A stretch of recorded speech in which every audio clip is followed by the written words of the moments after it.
Break के बाद एक बार फिर आप सभी का बहुत स्वागत है। बात होगी नेपाल की, क्योंकि नेपाल में स्थिति बद से बदतर हो गई है। नेपाल में काठमांडू में उग्र प्रदर्शन जारी है। प्रदर्शनकारियों ने संसद भवन में आग लगा दी है। नेपाल के प्रधानमंत्री ने इस्तीफा भी दे दिया है। केपी ओली का प्रधानमंत्री पद से इस्तीफा, लेकिन बावजूद इसके प्रदर्शनकारियों का उग्र आंदोलन अभी भी सड़कों पर देखने को मिल रहा है। संसद भवन में आग लगा दी गई है। केपी ओली का प्रधानमंत्री पद से इस्तीफा और प्रदर्शनकारियों ने संसद भवन में आग लगा दी है। अभी भी प्रदर्शनकारी पीछे हटने को तैयार नहीं है। प्रदर्शनकारियों ने जिस तरीके से विरोध प्रदर्शन कल शुरू किया था और इसके बाद आज प्रधानमंत्री का इस्तीफा भी आ चुका है। लगातार निगरानी भारत की ओर से भी नेपाल की हर एक स्थिति पर रखी जा रही है, लेकिन सवाल कई हैं कि आखिर जो स्थिति बिगड़ी है नेपाल में, उसके पीछे आखिर किसका हाथ।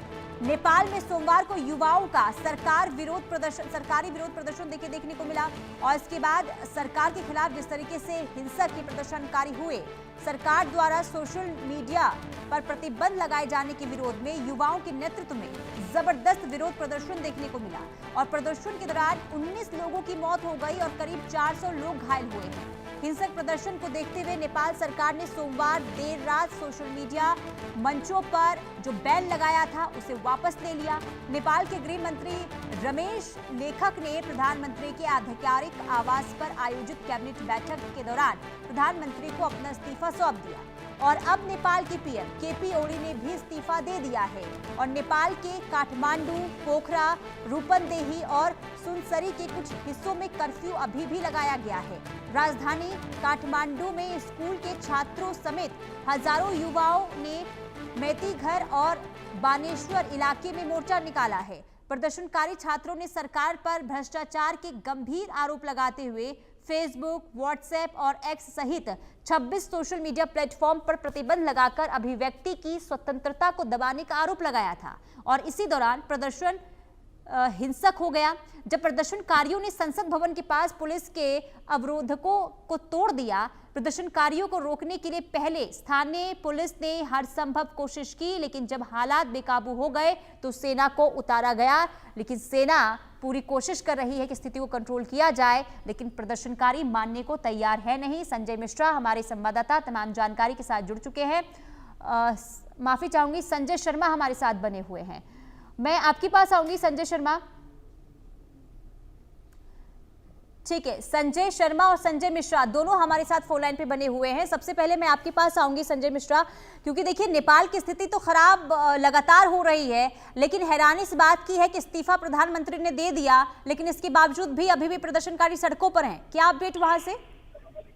बिल्कुल ताजा अपडेट देखिए, मैं अगर आपको बताऊं तो मैं इस समय भी नेपाल बॉर्डर पे ही मौजूद हूं और यहाँ पर सशस्त्र सीमा बल के जवान और रुपैडिहा पुलिस यानी इंडियन पुलिस दोनों यहाँ पर तैनात कर दी गई है। एहतियातन लोगों को अपील किया जा रहा है कि वो लोग नेपाल के अंदर प्रवेश ना करें, क्योंकि नेपाल की स्थितियां जो है काफी बेहद असामान्य होती चली जा रही हैं। प्रदर्शनकारी जो है जगह जगह आगजनी कर रहे हैं, तोड़फोड़ कर रहे हैं। अभी हालात जो है वो सामान्य नहीं हुए हैं। अभी ताजा जानकारी के अनुसार जो जिला कार्यालय है वहां पर एक जगह पे आगजनी की गई है। ऐसे में स्थितियां जो है वो बेहद बिगड़ती चली जा रही हैं। जो प्रदर्शनकारी हैं उनकी मांग है कि जिन लोगों ने गोलियां चलाई हैं, सीधे माथे पर चलाया है, सीने पर चलाया है, उनके खिलाफ कार्रवाई हो और तभी हम इस प्रदर्शन को रोकेंगे। क्योंकि इनकी मांग यह भी थी कि केपी शर्मा ओली अपने पद से इस्तीफा दें। इनका ये भी कहना है कि सरकार पूरी बर्खास्त हो और जो भी नई सरकार का गठन हो उसमें नव युवकों की भागीदारी उसमें दी जाए और भ्रष्टाचार नेपाल से खत्म किया जाए। इसको लेकर के ये बड़ा प्रदर्शन किया जा रहा है। कल प्रदर्शन हुआ था, हालांकि सरकार को यह अंदेशा था कि शायद प्रदर्शन ये अब रुक जाएगा, लेकिन कहीं न कहीं सरकार समझ नहीं पाई और इसकी वजह से सरकार को आज झुकना पड़ा और केपी शर्मा ओली ने भी आज इस्तीफा दे दिया। सूत्रों के हवाले से जो जानकारी मिल रही है उससे ये भी कहा जा रहा है कि शायद केपी शर्मा ओली देर रात से पहले ही वो यहाँ से नेपाल छोड़ करके किसी अन्य देश में सुरक्षित रवाना हो सकते हैं। लेकिन सवाल ये पैदा होता है कि जिस तरीके से ये आंदोलन सिर्फ एक दिन का नहीं है, ये काफी दिनों से आंदोलन की तैयारियां चल रही थी। आखिर में इनका इनपुट विभाग क्या कर रहा था, इसको लेकर के काफी सवाल खड़े हो रहे हैं। जिस तरीके से जगह जगह प्रदर्शन किए जा रहे हैं और अब हालात बिगड़ रहे हैं, इसकी वजह से कर्फ्यू भी लगा दिया गया है। फिलहाल सूचना यह भी आ रही है कि जल्द ही शायद इंटरनेट पे बैन कर दिया जाएगा, क्योंकि जिस तरीके से स्थितियां बिगड़ रही हैं ऐसे में इस स्थिति को रोकने के लिए सेना लगाई गई है और उम्मीद की जा रही है कि जल्द ही होगी, नेट बैन किया जाएगा, इंटरनेट बैन होगा, ताकि कम से कम वीडियो सोशल मीडिया पे इधर उधर वायरल ना हो सके और इसको किसी तरीके से रोका जाए। फिलहाल स्थिति असामान्य है। सेना लोगों को समझाने का प्रयास कर रही है और लोगों को रोकने का प्रयास कर रही है। देखना यह होगा कि ये कब तक रोक पाता है। जी चलिए ठीक है, आप बने रहिए। संजय शर्मा, मैं आपके पास आऊंगी क्योंकि देखिए अभी भी प्रदर्शनकारी सड़कों पर हैं, तोड़फोड़ अभी भी हो रही है, संसद भवन में अभी भी वहां पर आगजनी की गई है। तो अभी नेपाल की स्थिति को लेकर जो अपडेट सामने आई है वो ये कि अभी उनकी मांग ये है कि जो 20 लोग जिनकी जान गई है इस हिंसक प्रदर्शन में, उनके ऊपर कार्रवाई होनी चाहिए जिन लोगों ने गोलियां चलाई है। तो आगे अब किस तरीके से नेपाल की स्थिति को देखा जाए? देखिए, नेपाल की स्थिति इस समय काफी चिंताजनक है। प्रधानमंत्री नरेंद्र मोदी और प्रधानमंत्री केपी ओली पहले से इस्तीफा दे चुके हैं अपना, और उनको इस्तीफा देने के बाद में सेना कहीं किसी सुरक्षित ठिकाने पर लेकर के गई, और ये भी माना जा रहा है कि केपी ओली देश छोड़ करके जा सकते हैं। नेपाल से उन्होंने दूसरे कई सारे देशों से शरण मांगी, यहाँ तक कहा जा रहा है कि भारत से भी शरण मांगी उन्होंने। तो देखना होगा कि क्या भारत उनको शरण देता है या नहीं देता है। लेकिन इस स्थिति पर भारत सरकार की पूरी तरह से निगाह रखी हुई है, और नेपाल चूंकि भारत से सटा हुआ राज्य है और भारत का पड़ोसी राज्य भी है, साथ ही साथ नेपाल की हर स्थिति से भारत भी चिंतित है। तो भारत की सरकार पूरी तरह से नेपाल की स्थिति पर निगाह रखी हुई है, नजर बना रखी हुई है, और विदेश मंत्रालय लगातार संपर्क में है। जो नेपाल में जो विदेश मंत्रालय के, भारत के विदेश मंत्रालय के अधिकारी हैं, उनसे पल पल का अपडेट लिए जा रहे हैं। क्या वहां के प्रधानमंत्री जो इस्तीफा दे चुके हैं केपी ओली शर्मा, क्या उनको भारत में शरण मिलती है या नहीं मिलती, ये भी देखने की बात होगी। लेकिन जहां तक नेपाल की स्थिति की बात है, नेपाल की जनता पहले से वहां पर काफी परेशान थी, भ्रष्टाचार वहां पर काफी हावी था, बेरोजगारी वहां पर चरम पे थी, और साथ ही साथ युवाओं की नौकरी, यहाँ पर युवाओं को बेरोजगारी के साथ ही साथ महंगाई, वहां पर हर वस्तु की महंगाई इतनी ज्यादा बढ़ चुकी थी कि लोग पहले से काफी परेशान थे, और सरकार के खिलाफ किसी भी तरह का आंदोलन नहीं हो सकता था, सोशल मीडिया पर बैन कर दिया गया था। तो ये ऐसी चीजें थी जिसने कि युवाओं को एकदम भड़का दिया था, और युवाओं को आक्रोश एक तरफ से आप कह सकते हैं कि गुस्से में फट पड़ा, और प्रदर्शनकारी संसद भवन में घुस गए, मंत्रियों के घरों में घुसे, मंत्रियों के साथ मारपीट की, नेपाल के प्रधानमंत्री को घसीट घसीट करके पीठ दौड़ा दौड़ा करके मारा गया। तो ये ऐसी स्थिति में नेपाल पहुंच चुका है जिसपे आप कह सकते हैं कि वहां पर इस समय कोई शासन नहीं है, कोई राज नहीं बचा है। तो वहां स्थिति पहले काबू में आना चाहिए। वहां पर लॉ एंड ऑर्डर जब तक ठीक नहीं होगा तब तक भारत ने नेपाल में जाने वाली अपनी सारी फ्लाइट भी रद्द कर दी है। तो भारत में से नेपाल जाने वाले लोगों को भी अलर्ट कर दिया गया। तो ये ऐसी स्थिति है कि नेपाल से भारत की चिंता काफी बढ़ी हुई है, क्योंकि नेपाल भारत का पड़ोसी देश ही नहीं है, नेपाल भारत का काफी सहयोगी भी रहा है। बिल्कुल, लेकिन संजय शर्मा, क्योंकि देखिए जिस तरीके से अभी स्थिति हम देख रहे हैं नेपाल में, उसके बाद क्या माना जाए, क्योंकि केपी ओली ने इस्तीफा तो दे दिया, प्रदर्शनकारी हटने को तैयार नहीं है। तो सवाल ये कि आखिर कैसे स्थिति को सुधारा जाए, आगे क्या किया जाए ताकि जो ये प्रदर्शनकारी है मान जाए? देखिए, प्रदर्शनकारियों को काफी कुछ गुस्सा काफी हद तक ठंडा हो गया है, क्योंकि वहां के जो प्रधानमंत्री केपी ओली शर्मा, उनका इस्तीफा हो चुका है। इस समय काठमांडू की जो सड़कों की जो अगर बात करें तो वहां पर लोगों में खुशी की लहर दौड़ी हुई है, लेकिन वहां पर स्थिति अभी भी काबू में नहीं है। तो वहां पर स्थिति को काबू में लाने के लिए नेपाल की सेना को आगे आना होगा, नेपाल की सेना को स्थिति को काबू में करना होगा, और उसके बाद जब स्थितियां काबू में आ जाए तब फिर वहां पर एक बार फिर से प्रजातांत्रिक तरीके से सरकार चुनी सरकार वहां पर शासन संभाल सकती है, सत्ता संभाल सकती है। लेकिन तब तक वहां पर क्या आप कह सकते हैं कि एक किसी एग्जीक्यूटिव सरकार का गठन किया जाएगा, कार्यवाहक सरकार का गठन किया जाएगा, और राष्ट्रपति वहां पर हैं जिन्होंने प्रधानमंत्री केपी ओली का इस्तीफा स्वीकार किया। वो किसी भी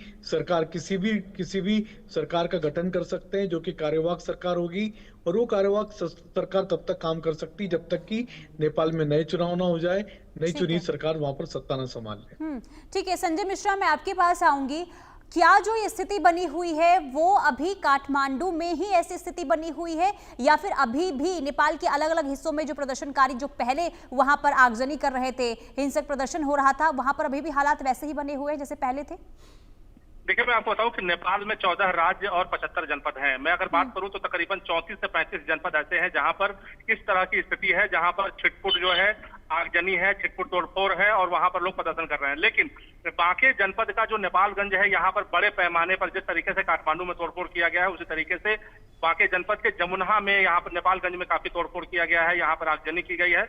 और प्रदर्शनकारियों का साफ तौर पे एक ही मांग है कि जिन लोगों ने गोलियां चलाई हैं उनके खिलाफ कार्रवाई हो। हालांकि जिस तरीके से केपी ओली ने अपना इस्तीफा जरूर दिया है, उसके बाद कहीं न कहीं प्रदर्शनकारियों में एक काफी खुशी भी देखी जा रही है, काफी वो बहुत खुश भी है, क्योंकि उनकी जो मांगे थी वो कहीं न कहीं उनके इस्तीफा के बाद पूरी होती नजर आ रही है। ये भी उम्मीद की जा रही है कि देर शाम तक कई मंत्री भी इस्तीफा दे सकते हैं इस सरकार के। यानी कि इनकी साफ तौर पे जो नवयुवक है, जो प्रदर्शनकारी है, जो उनकी मांग थी कि जो नई सरकार बने, जो वहां सरकार बने, उसमें एक जो है जो जी संजय, क्या इन प्रदर्शनकारियों को किसी तरीके से समझाने की कोशिश हो रही है सेना की तरफ से? क्योंकि सेना को उतारा गया है, तो क्या सेना को सुनने को ये तैयार हो रहे हैं? देखिए, कल के जो हालात है, उसके बाद से कहीं न कहीं प्रदर्शनकारियों में बेहद नाराजगी देखी जा रही थी। हालांकि सेना के जो जवान है वो समझाने का जरूर प्रयास कर रहे हैं और लगातार लोगों को ये समझाने का प्रयास कर रहे हैं कि आप चाहे जितना उपद्रव करोगे, हम लाठी नहीं चलाएंगे। क्योंकि आज इन्होंने, सेना ने दिखाया भी है कि कई जगहों पर प्रदर्शनकारी जो है वो काफी उग्र प्रदर्शन जरूर किए हैं, लेकिन उन्होंने ना तो लाठी चलाई है, ना ही उन्होंने कोई ऐसी गोलियां चलाई हैं। जिस तरीके से स्थिति कल थी, उससे काफी बेहतर स्थिति आज देखी जा रही है। हालांकि प्रदर्शनकारी मानने को तैयार नहीं है। उनका साफ यही कहा था कि सरकार की बर्खास्तगी हो और जिन लोगों ने गोलियां चलाई हैं उनके खिलाफ कार्रवाई हो। अब देखना ये होगा कि राष्ट्रपति के हाथ में इस समय है, राष्ट्रपति कार्यवाहक किसको बनाते हैं। अब ये देखना होगा कि किसको वो आमंत्रित करते हैं, क्योंकि इनकी सिर्फ साफ तौर पर यही मांग है कि क्योंकि कार्यवाहक सरकार बने, उसमें जेड जनरेशन का व्यक्ति जो है उसमें अगुवाई करे। देखना यह होगा कि राष्ट्रपति किस तरीके से कार्यवाहक सरकार को लेकर किस तरीके से क्या कदम उठाते हैं। केपी शर्मा ओली को लेकर तमाम तरह की बातें कही जा रही है, लेकिन जो प्रदर्शनकारी है वो पूरी कहीं न कहीं उन्होंने भी अपनी तैयारी बना रखी है और यही कहना है कि शर्मा ओली को देश छोड़ भागने नहीं देंगे कि इनकी लड़ाई जो है भ्रष्टाचार के खिलाफ लड़ाई है, वो युवाओं को लेकर के है। युवाओं का जो जिंदगी जो जीवन है वो अधर में लटक रहा है, ऐसे में इन्होंने ये लड़ाई। ठीक है संजय शर्मा, जो हालात आज नेपाल में बने हुए हैं, क्या इन हालातों को जो सरकार है वो भांपने में नाकामयाब रही? क्योंकि देखिए, भ्रष्टाचार को लेकर, बेरोजगारी को लेकर लगातार वहां पर जो वहां की युवा है वो पहले से ही आवाज उठा रही थी। सोशल मीडिया एक उनका जरिया था जिसके जरिए वो अपनी आवाज उठाते थे। लेकिन सोशल मीडिया बैन करना, क्या इस बात का अंदेशा सरकार को नहीं था कि अगर बैन किया जाता है तो उस कदर हालात बन जाएंगे? क्या समझने की कोशिश सरकार की तरफ से नहीं की गई थी? देखिए, ऐसे हालात तभी बनते किसी देश में जबकि वहां पर स्थितियां, सारी की सारी स्थितियां काबू से बाहर हो चुकी हैं। यानी जनता जब सड़क पर उतर जाती है, जनता जब राजमहलों में घुस जाती है, संसद में घुस जाती है, प्रधानमंत्री को के घर में घुस जाती है, उप प्रधानमंत्री के घर में घुस जाती है, दौड़ा दौड़ा करके मारपीट करके मंत्रियों को भागना पड़ता है। तो ये स्थिति तब बनती है जबकि जनता काफी त्रस्त होती है, सरकार पूरी तरह से नाकाम हो जाती है। और भारत के तीन पड़ोसी देश ऐसे हो चुके हैं जो कि इस तरह की घटनाओं का शिकार हो चुके हैं। सबसे पहले श्रीलंका में ऐसी घटनाएं घटी, उसके बाद बांग्लादेश में ऐसी घटनाएं घटी, और उसके बाद अब ठीक से भारत का जो साथ में जो पड़ोसी देश लगा हुआ, सटा हुआ है, नेपाल, उसमें भी इस तरह की घटनाएं घटी। तो भारत के तीन पड़ोसी देशों में इस तरह की घटनाएं घट चुकी है, जबकि जनता ने सड़कों पर आकर के सत्ता में बैठी सरकार को पर नीचे जमीन पे ला दिया है और जनता ने पूरी तरह से काबू पा लिया है पूरी सड़कों पर, और साथ ही साथ संसद में भी। तो नेपाल में ये जो स्थिति बनी है, एक दिन की में नहीं बनी है। इसके पीछे कई दिनों के कारण थे, जैसा मैंने आपको बताया। वहां पर महंगाई बड़ा कारण है, भ्रष्टाचार बड़ा कारण था, बेरोजगारी काफी बड़ा कारण था, जिसके कारण जनता पहले से ही त्रस्त थी। उसके ऊपर से सरकार के खिलाफ कोई न तो बात बोल सकता, न कोई आंदोलन खड़ा कर सकता था। और साथ ही साथ सोशल मीडिया में जो एक दूसरे को कमेंट लिख करके भेजते थे, उस पर भी बैन कर दिया गया। तो जनता को लगा कि अब तो स्थितियां काफी हाथ से निकल चुकी। तो उसके बाद नेपाल का जो युवा था वो एकदम से आक्रोश में आकर के आक्रामक हो गया और उसने भी संसद में हमला किया। साथ ही साथ जितने नेपाल के मंत्री थे उनके घरों पर हमले किए गए। तो ये अब पूरी तरीके से नेपाल की जो स्थिति है वो बदहाल हो चुकी थी और अब वहां पर कोई नई सरकार का गठन होगा, नई कार्यवाहक सरकार बनेगी और उसमें भी कहा जा रहा है कि किसी युवा के हाथ पे कमान दी जाए, क्योंकि जो इस आंदोलन के जितने भी आंदोलन को पैदा करने वाले लोग हैं वो सारे के सारे यूथ थे, युवा नेता थे। तो युवाओं की मांग है कि किसी युवा के हाथ में आंदोलन की कमान थी, इसलिए युवाओं को कमान दी जाए नेपाल की। बिल्कुल, और अभी इसमें भारी नेपाल के जो चुनौतियों मेयर है, से काठमांडू के नेपाल जो गुजर रहा मेयर है संजय शर्मा। अब देखना यही होगा कि इन चुनौतियों से बाहर कैसे निकलता है संजय शर्मा। संजय मिश्रा, आप दोनों का ही बहुत शुक्रिया तमाम जानकारी हम तक पहुंचाने के लिए। तो नेपाल की हर